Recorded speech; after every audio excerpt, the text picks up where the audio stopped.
And I admire you for wanting to do it, and I look forward to your continuing success.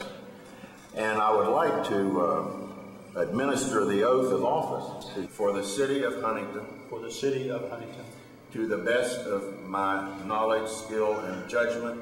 To the best of my knowledge, skill, and judgment. So help me God. So help me God. Congratulations.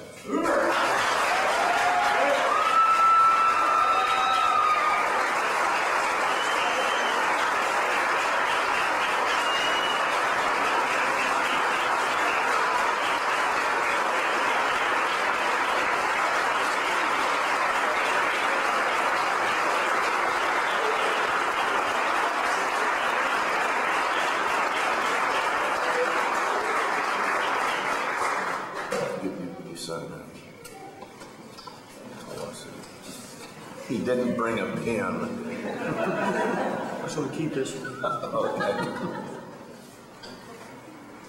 Who do I sign? Let me get this out of the way. Sign both. Oh. We'll do one, don't do the rest of them.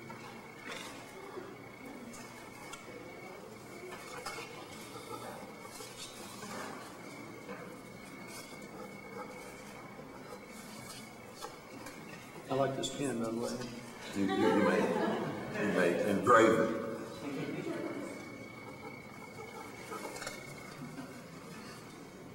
How many did you bring?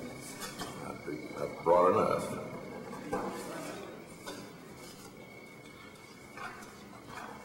I brought enough for every member of your family. Let's do this. Thank you.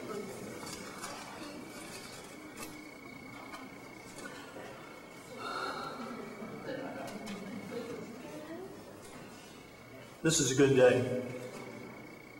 Monsignor, Bobby, Debbie, Judge, Reverend Moore, Mayor, Woody, Dee, and so many people out there. I don't have any written remarks. I told Debbie when we come over here today, I didn't know what to expect. I didn't expect an overflow crowd, but I really appreciate everyone being here. I speak from the heart. Debbie and I talked about what we were going to do after the sheriff's race, because term limit, we knew they'd want into it. And some people came to me, and some from the clergy sector, from the business sector, from the union sector, from city government, from state government. We want you to run for mayor. And we pondered it, excuse me, and we prayed about it. And we felt like it was the right thing to do. And I'm here for a lot of reasons, mostly because I think I've been guided by a higher calling. And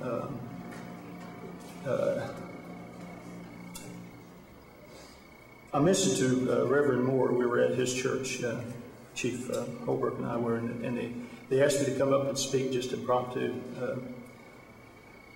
And it was on my heart to talk about during the campaign. I was in all parts of the city. And by the way, I want to thank all those volunteers, and many of you are here that went door to door with me, the police and fire and other people. And I appreciate the sacrifices that you made, and the ministers that come into my office each month and pray, and I see you up there, and I appreciate that. Something very unusual happened. I would knock on the door, and more often than not, in every part of the city, someone would say the same thing. It was very unusual in the political field. They would say, "We're praying for this city." Never heard that before. It's not only in Westmoreland, not only downtown, Wyandotte, Fairfield, Southeast Hills. People are praying for this city. We've got some issues, we've got some challenges. But I feel very confident that working together, that we can accomplish a lot of good things.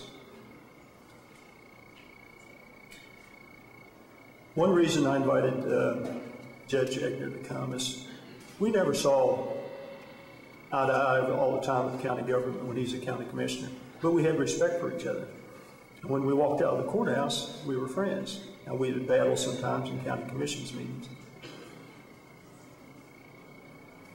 But he offered, and I had him come here for a couple reasons, and I mentioned to Dee. You can get many things done if you don't care who gets credit. And too often than not, we let little innuendos or someone said this or someone once said that. And we let our petty feelings get in the way sometimes. We all want the same things. We want a clean, safer city. And we're going to do that. And we had to dodge a couple of potholes on the way over here, but we'll work on that too. Let me say this about Mayor Fellington, and I don't think he's here. He's been very generous and kind during the transition. And I just want to publicly say that. When we started the campaign, I went to him early on and said, Mayor Fellington, I'm going to run for mayor. Nothing personally against you. But my political philosophy is you don't let personalities get into politics. You talk to issues, but I don't go negative in politics. I also went to Mayor Dean and talked to her about her advice. I went to other political people, and we felt the same thing. Everyone in this great city wants the same thing. And I copied this from Dr. Kopp at a speech once, and he said, to get anywhere, you have to have a vision, you have to have a goal. And a vision and no action is a daydream. But action and no vision is a nightmare. And I learned some of that philosophy from Coach Pruitt. Now, you wonder why Coach Pruitt's sitting up here with the family, because he took me into the family of Marshall University football a few years ago. And I can tell some stories on Coach, but we won't do that. But thank you, Coach, for coming. There are many people here I'd like to acknowledge, so numerous that I'll forget someone, but I appreciate you being here. The most important person in my life, obviously, was my parents. My father passed away, and my mother's got dementia. Well, Mom. Oh, Chris was here. This is my mother, by the way.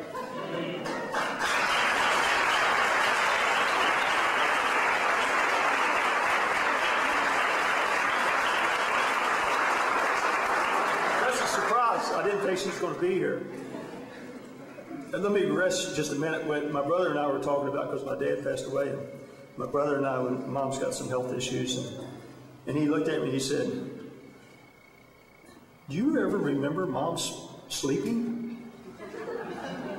I said, no, I guess I didn't, because when we got up, she was up, breakfast was there. And when we went to bed, she was still up. And I never saw her eat. She was a stay-at-home mom, and I never remember, when we think about it as kids. So our family was framed by a mom that loved us, a dad that loved us, and a mom. I got to tell a little story quickly, and I don't want to take up a lot of time because of that, but Mom sent Dad and my brother and I to town one time to get some groceries, and we had an old beat-up Ford pickup truck. Some of you saw the old Ford pickup truck sitting out front of that road. My dad had one just like that. And we had a little trek to town to get some groceries, and on the way back, a lady along the road had broken down with several children in the car. And cars broke down, my dad stopped, and we're riding in the back of the truck with a dog. And Judge, I've always had dogs and horses and ponies, but we stopped to help him, and Dad said, can I help you? And he said, well, the car's broke down. This little lady and 2 or 3 kids. And so we took them home and